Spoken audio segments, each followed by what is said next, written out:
എല്ലാവരും പഠിക്കാൻ റെഡിയല്ലേ? ഇന്ന് നമ്മൾ കുറച്ച് ക്വസ്റ്റ്യൻസ് ആണ് ഡിസ്കസ് ചെയ്യാൻ പോകുന്നത്. കുറേ ക്വസ്റ്റ്യൻസും ഉണ്ടാവും, അതിനോടൊപ്പം തന്നെ അതുമായി ബന്ധപ്പെട്ട കുറച്ച് ഫാക്ട്സും ഉണ്ടാവും. നിങ്ങൾ പഠിച്ചു വരുമ്പോൾ ടോപ്പിക് ഡിസ്കഷനോടൊപ്പം തന്നെ ക്വസ്റ്റ്യൻസും പഠിച്ചു വരിക.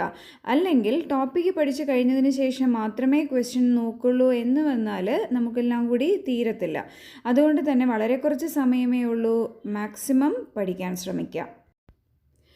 ആദ്യത്തെ question, the process of arranging the items of a column in some sequence of order is known as sorting. ഇതെന്താണെന്ന് വെച്ചാൽ, നമ്മുടെ എക്സൽ ഷീറ്റിനകത്ത് കുറേയധികം ഡേറ്റ ഉണ്ടെന്ന് വിചാരിക്കാം. ഈ ഡേറ്റയെ ഏതെങ്കിലും ഒരു പെർട്ടിക്കുലർ സീക്വൻസിൽ അറേഞ്ച് ചെയ്യുന്നതിനെ പറയുന്ന പേരെന്താണ്? ഈ സീക്വൻസിൽ അറേഞ്ച് ചെയ്യുക എന്ന് പറഞ്ഞാൽ എ ടു ഇസഡിൽ അറേഞ്ച് ചെയ്യാം, അല്ലെങ്കിൽ ഇസഡ് ടു എ ആൽഫബറ്റിക്കൽ ഓർഡറിൽ അറേഞ്ച് ചെയ്യാം, ഇല്ലെങ്കിൽ കൊടുത്തിരിക്കുന്ന ഏതെങ്കിലും പെർട്ടിക്കുലർ ഡേറ്റ വെച്ചിട്ട് അറേഞ്ച് ചെയ്യാം, ഇല്ലെങ്കിൽ ഏതെങ്കിലും ഒരു ഡേറ്റ് വെച്ചിട്ട് അറേഞ്ച് ചെയ്യാം. അങ്ങനെ ഏത് രീതിയിൽ വേണമെങ്കിലും നമുക്ക് അറേഞ്ച് ചെയ്യാം. ഇതിനെ രണ്ട് രീതിയിൽ നമുക്ക് അറേഞ്ച് ചെയ്യാൻ പറ്റും: സോർട്ട് ആൻഡ് ഫിൽറ്റർ. സോർട്ട് എന്ന് പറഞ്ഞാൽ എ ടു ഇസഡ് അല്ലെങ്കിൽ ഇസഡ് ടു എ സോർട്ട് ചെയ്ത് വെക്കുന്നത്, ഏതെങ്കിലും ഒരെണ്ണത്തിൻ്റെ ഓർഡറിൽ സോർട്ട് ചെയ്ത് എല്ലാ ഡേറ്റയും കാണും, പക്ഷേ അത് സോർട്ടഡ് ഓർഡറിലായിരിക്കും. എന്നാൽ ഫിൽറ്ററിംഗ് എന്ന് പറഞ്ഞാൽ കുറച്ചുകൂടി വ്യത്യാസമുണ്ട്. ഫിൽറ്ററിംഗ് എന്ന് പറഞ്ഞാൽ നമ്മുടെ ചായ അരിക്കുന്ന അരിപ്പില്ലേ, ഈ അരിപ്പിൽ കൂടി നമുക്ക് ആവശ്യമുള്ളത് മാത്രമേ താഴേക്ക് പോവുള്ളൂ. അതേ സെയിം കൺസെപ്റ്റ് തന്നെയാണ് ഇവിടെ ഫിൽറ്ററിനകത്ത് ഉപയോഗിക്കുന്നത്. അതായത് നമുക്ക് ആവശ്യമുള്ള ഡേറ്റ മാത്രം അതിൽ ഡിസ്പ്ലേഡ് ആവും. എന്നാൽ ബാക്കിയുള്ള ഡേറ്റ ഡിലീറ്റ് ആയി പോവോ? ഇല്ല. പക്ഷേ നമുക്ക് ആവശ്യമുള്ളതിനെ മാത്രം കണ്ടാൽ മതി എന്നുണ്ടെങ്കിൽ നമുക്ക് ഫിൽറ്റർ ഉപയോഗിക്കാം. ഫിൽറ്ററിംഗ് ആൻസർ വരുന്ന ഒരു ക്വസ്റ്റ്യൻ നോക്കാം. A feature that displays only the data in column according to the specified criteria. അതായത് ഞാൻ പറഞ്ഞു കൊടുക്കുന്ന ക്രൈറ്റീരിയയുടെ മീനിങ് എന്താ? കണ്ടീഷൻ. ആ കണ്ടീഷൻ വെച്ച് മാത്രം കോളംസിനകത്ത് വാല്യൂ ഡിസ്പ്ലേ ചെയ്യുന്നതിനെ പറയുന്ന പേരെന്താണ്? എന്താണ് പേര്? ഫിൽറ്ററിംഗ്. സോർട്ടിംഗ് എന്ന് പറഞ്ഞാൽ ആ ഡേറ്റയെ കംപ്ലീറ്റ് ആയിട്ട്, ഞാൻ കണ്ടീഷൻസ് ഒന്നും കൊടുക്കില്ല, കംപ്ലീറ്റ് ആയിട്ട് അസെൻഡിങ് അല്ലെങ്കിൽ ഡിസെൻഡിങ് ഓർഡറിലേക്ക് സോർട്ട് ചെയ്ത് എഴുതി വയ്ക്കും, അറേഞ്ച് ചെയ്ത് എഴുതി വയ്ക്കും. എന്നാൽ ഫിൽറ്ററിംഗ് മീൻസ് ഞാൻ പറയുന്ന കണ്ടീഷൻസ് സാറ്റിസ്ഫൈഡ് ആവുന്ന വാല്യൂസ് മാത്രം ഡിസ്പ്ലേ ചെയ്യും. അതാണ് ഫിൽറ്ററിങ്ങിൻ്റെ വ്യത്യാസം. ഈ ഫിൽറ്ററിങ്ങിനകത്ത് ഈ റൈറ്റ് സൈഡിൽ ഫിൽറ്ററിങ്ങിൻ്റെ ഷോർട്ട് കട്ട് കൊടുത്തിട്ടുണ്ട്. അതാണ് Ctrl+Shift+L ആണ് നമ്മുടെ ഫിൽറ്ററിങ്ങിൻ്റെ ഷോർട്ട് കട്ട്. ഫിൽറ്ററിങ്ങിൻ്റെ എക്സൽ ഷീറ്റിനകത്ത് ഫിൽറ്ററിങ്ങിൻ്റെ ഷോർട്ട് കട്ട് Ctrl+Shift+L ആണെന്ന് കൂടി പഠിക്കാം.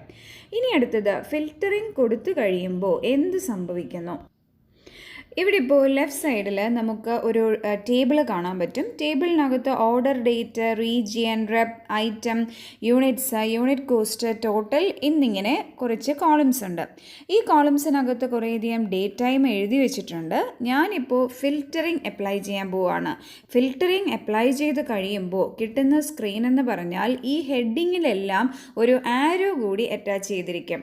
ഈ ആരോ ക്ലിക്ക് ചെയ്യുമ്പോൾ, താഴെ കാണുന്നില്ലേ, ആരോ ക്ലിക്ക് ചെയ്യുമ്പോൾ ലെഫ്റ്റ് സൈഡിൽ ഇങ്ങനെ ഒരു പോപ്പപ്പ് വരും. അതാണ് sort oldest to newest, sort newest to oldest, sort by colour, ഇങ്ങനെ പല പല ഓപ്ഷൻസ് ആയിരിക്കും ഇതിനകത്തുള്ളത്. ഈ ഓപ്ഷൻസിൽ നിന്ന് നമുക്ക് ആവശ്യമുള്ള ഓപ്ഷൻസ് മാത്രം സെലക്ട് ചെയ്ത് അതിനെ ഡിസ്പ്ലേ ചെയ്ത് കൊടുക്കാം. ഇത് ഈ ടേബിളിനകത്തുള്ള എല്ലാ ഹെഡിങ്സിലും ഓരോരോ കോംബോ ബോക്സ് പോലെ കാണുന്നില്ലേ, സെലക്ഷൻ ബോക്സ്, ഇത് ഡ്രോപ്പ് ഡൗൺ ബോക്സ് ആണ്. ഇത് ക്ലിക്ക് ചെയ്യുമ്പോൾ താഴേക്ക് ഇതേപോലുള്ള പോപ്പപ്പ് താഴേക്ക് വരും. ഈ പോപ്പപ്പിനകത്തുനിന്ന് നമ്മൾ സെലക്ട് ചെയ്യുമ്പോൾ ആ ഡേറ്റ മാത്രമേ കാണാൻ പറ്റുള്ളൂ. ഇപ്പോൾ കാണുന്ന സ്ക്രീനിനകത്ത് ആദ്യത്തെ ടേബിളിൽ സെൻട്രൽ എന്ന് പറയുന്ന റീജിയനുള്ള മാത്രം ഡേറ്റയാണ് ഡിസ്പ്ലേ ചെയ്തിരിക്കുന്നത്. അടുത്ത ടേബിളിലാണെങ്കിലോ നമ്മുടെ ഐറ്റം പെൻസിൽ എന്നുള്ളത് മാത്രമാണ് ഡിസ്പ്ലേ ചെയ്തിരിക്കുന്നത്. ഈ ഫിൽറ്റർ അപ്ലൈ ചെയ്ത് കഴിയുമ്പോൾ ആ ഐറ്റത്തിൻ്റെ തൊട്ടടുത്തായിട്ടൊരു ഫിൽറ്റർ, നമ്മുടെ സാധാ ഒരു അരിപ്പ് പോലുള്ള ഒരെണ്ണം കാണുന്നില്ലേ, ആ ഐക്കൺ വെച്ചിട്ടാണ് ഫിൽറ്റർ ചെയ്തിരിക്കുന്നത് എന്ന് നമുക്ക് മനസ്സിലാവും. ഇനി നമുക്ക് പഠിക്കേണ്ടത്, ഇനി Excel rows and labelled as നമ്മൾ കഴിഞ്ഞ ക്ലാസ്സിൽ ഡിസ്കസ് ചെയ്തത് തന്നെയാണ്. റോസിനെ റെപ്രസെൻ്റ് ചെയ്യുന്നത് നമ്പേഴ്സ് കൊണ്ടും കോളംസിനെ റെപ്രസെൻ്റ് ചെയ്യുന്നത് ലെറ്റേഴ്സ് കൊണ്ടുമാണ്. റോസ് 1 2 3 മുതലായ നമ്പേഴ്സും കോളംസ് എന്ന് പറയുന്നത് ABCD മുതലായ ലെറ്റേഴ്സുമാണ്. അടുത്ത question, what do you use to create a chart? ഇതിൻ്റെ ആൻസർ ചാർട്ട് വിസാർഡാണ്. ചാർട്ട് വിസാർഡിനെ പക്ഷേ 2003 കഴിഞ്ഞതിന് ശേഷമുള്ള വേർഷൻസിലൊന്നും തന്നെ ചാർട്ട് വിസാർഡില്ല. ചാർട്ട് വിസാർഡിനെ അത് മാറ്റി. ചാർട്ട് എന്ന് പറഞ്ഞിട്ട് നമുക്കൊരു ടാബ് തന്നെയുണ്ട്. ആ ടാബിനകത്ത് ആവശ്യമായ എല്ലാ ഫങ്ഷണാലിറ്റീസും ഇൻക്ലൂഡ് ചെയ്തിട്ടുണ്ട്. ഇനി ചാർട്ട് ഇൻസേർട്ട് ചെയ്ത് കഴിഞ്ഞാലോ നമുക്ക് ചാർട്ട് ക്ലിക്ക് ചെയ്യുമ്പോൾ തന്നെ ഒരു ചാർട്ട് ടൂൾ എന്ന് പറഞ്ഞൊരു ഓപ്ഷൻ കിട്ടും. ഈ ചാർട്ട് ടൂളിനകത്ത് ആവശ്യമായ എല്ലാ ഓപ്ഷൻസും ഉണ്ടാവും. അതുകൊണ്ട് തന്നെ ശ്രദ്ധിക്കുക, ഈ ക്വസ്റ്റ്യൻ എക്സലിൻ്റെ 2003 വേർഷനിൽ ഉൾപ്പെട്ടതാണ്. അടുത്ത question, what type of chart is useful for comparing parts of a whole? Parts of a whole already നമ്മൾ പൈ ചാർട്ട് ഡിസ്കസ് ചെയ്തപ്പോൾ കണ്ടിട്ടുള്ളതാണ്. പാർട്ട് ഓഫ് എ ഹോൾ, ഈ പാർട്ട് ഓഫ് എ ഹോൾ എന്നുദ്ദേശിക്കുന്നത് നമ്മുടെ ഒരു 100% എത്ര എന്നത് ഡിസ്കസ് ചെയ്യാൻ വേണ്ടിയിട്ടാണ് പാർട്ട് ഓഫ് എ ഹോൾ എന്ന് പറയുന്ന വേർഡ് ഉപയോഗിക്കുന്നത്. ഈ ലെഫ്റ്റ് സൈഡിൽ കാണുന്ന നീല കളറിലുള്ളത് 2007 എക്സൽ ആണ്. ഈ 2007 എക്സലിനകത്ത് പൈ ചാർട്ടിൻ്റെ ഡെഫിനിഷൻ പറഞ്ഞിരിക്കുന്നത്, pie charts display the contribution of each value to a total. Use it when values can be added together or when you have only one data series and all values are positive. അതായത് ഒരു contribution of each value to a total, ഒരു particular ടോട്ടലിൽ ഇതിനെത്ര, ഒരെണ്ണത്തിന് എത്ര, അടുത്തതിന് എത്ര എന്ന് പറയുന്നതിനെ ഡിസ്പ്ലേ ചെയ്യുന്നതിനെയാണ് പൈ ചാർട്ട് ഉപയോഗിക്കുന്നത്.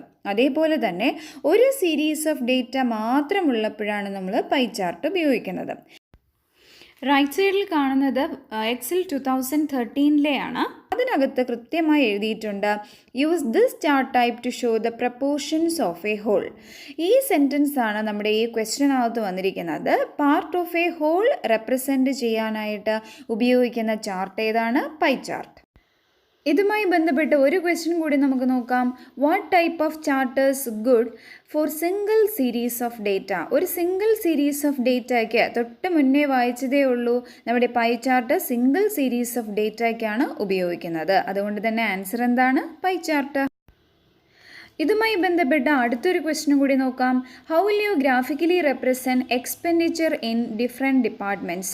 പല പല ഡിപ്പാർട്ട്മെൻറ്റ്സിലെ എക്സ്പെൻഡിച്ചർ കണ്ടുപിടിക്കാനായിട്ട് ഏറ്റവും സൂറ്റബിൾ ആയിട്ടുള്ളത് എന്താണ്? ഓപ്ഷൻസിനകത്ത് column chart, line chart, pie chart, dot chart, ഇത്രയും ഓപ്ഷൻസാണ് തന്നിരിക്കുന്നത്. നമുക്ക് ഇത് ഓരോന്നിലും ഈ സെയിം ക്വസ്റ്റ്യൻ്റെ ആൻസർ ചെയ്ത് നോക്കിയാൽ എങ്ങനെ ഇരിക്കും എന്ന് ഒന്ന് നോക്കാം. ഇപ്പോൾ സ്ക്രീനിൽ കാണുന്നത് 4 രീതിയിലുള്ള ചാർട്ടാണ്. ഇതിൽ ലെഫ്റ്റ് സൈഡിൽ ഏറ്റവും ലെഫ്റ്റ് സൈഡിൽ കാണുന്നത് കോളം ചാർട്ടാണ്. അത് കഴിഞ്ഞിട്ട് ലൈൻ ചാർട്ടാണ്. പിന്നീട് മുകളിൽ കാണുന്നത് ഡോട്ട് ചാർട്ട്, നമ്മുടെ സ്കാറ്റർ ചാർട്ട്. അത് കഴിഞ്ഞിട്ട് വരുന്നത് പൈ ചാർട്ട്. ഇത് നോക്കിക്കഴിഞ്ഞാൽ മനസ്സിലാവും, ഈ ലെഫ്റ്റ് സൈഡിലെ ഞാനൊരു കോളം ടേബിൾ കൊടുത്തിട്ടുണ്ട്. ഈ ടേബിളിനകത്ത് ഫാമിലി ബഡ്ജറ്റിനെ പറ്റിയുള്ള ഒരു ടേബിളാണ്. ഈ ടേബിളിനകത്ത് സ്കൂൾ ഫീസ് ഇത്ര രൂപ കൊടുത്തു, സൂപ്പർ മാർക്കറ്റിൽ ഇത്ര ചിലവായി, ടെക്സ്റ്റൈൽസിൽ ഇത്ര ചിലവായി എന്ന് പറഞ്ഞ് പല പല കണക്കുകൾ എഴുതിയിട്ടുണ്ട്. ഇതിനെ നമുക്ക് പല പല ഡിപ്പാർട്ട്മെൻ്റ് ആണെന്ന് വിചാരിക്കുക. ഈ ഓരോ ഡിപ്പാർട്ട്മെൻറ്റിലും എത്ര ചിലവായി എന്നുള്ളത് നമുക്ക് ഐഡൻറ്റിഫൈ ചെയ്യണം.